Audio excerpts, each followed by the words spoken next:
J'ai décidé aujourd'hui de parler de mes insomnies parce que voilà, je ne trouve plus le sommeil. Ça se voit, vous allez dire. Je ne trouve plus le sommeil et pourtant, avant, je m'endormais les yeux fermés, je vous assure. Mais aujourd'hui, plus moyen. Le soir, je cherche dans les draps un fantasme ou bien un bout d'idée, quelque chose de quoi passer la nuit, mais je ne trouve que des plis repliés, enfin rien qui me fasse rêver. Le marchand de sable me déserte.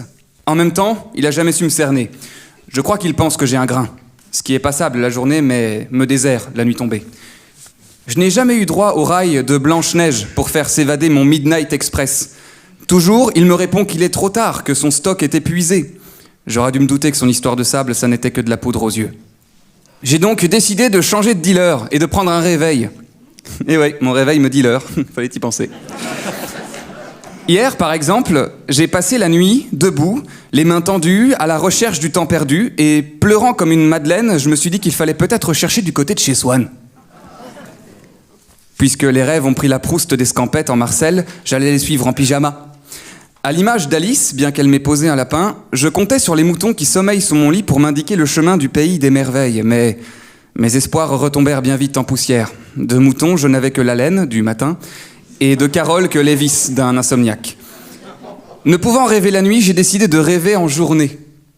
Je rêve de rêver, d'arriver à rêver, et le rêve, ne serait-ce qu'en rêvant sans trêve, une fois la nuit tombée, je serais crevé, et que les mièvres rêves de ma fièvre arrivée m'endorment d'un seul coup. Qu'enfin je cesse de rêver, et que je rêve alors, mais pour de vrai. En attendant, je m'apprête à dormir partout où je vais.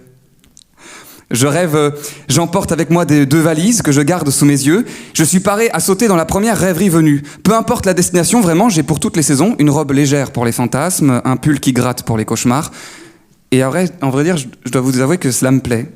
Cela me plaît davantage que le reste, c'est ce que j'ai découvert. Pour dormir, pas besoin de fourchette d'horaire. Je préfère la cuillère d'un Dali à celle des dalleux. J'ai de la persistance, et quand je vois dans la nuit la jeune fille à la fenêtre d'en face, tournée dans les draps, je lui crie « Ah, dans les dents !» Et là, la petite sourit. Alors, je voudrais dire à tous ceux qui me toisent chaque matin de leurs yeux encore ensommeillés, sachez que je suis fier d'être chaque jour épuisé, et que les nuits ne sont pour moi que des jours mal éclairés.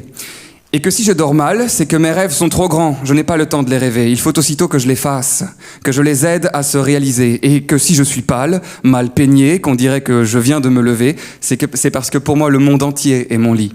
Les montagnes sont mes draps, la mer ma couverture, les nuages mes oreillers. Et pour terminer, je voudrais citer Monsieur Robert Lamoureux, qui, fatigué bien avant moi, a rédigé ceci.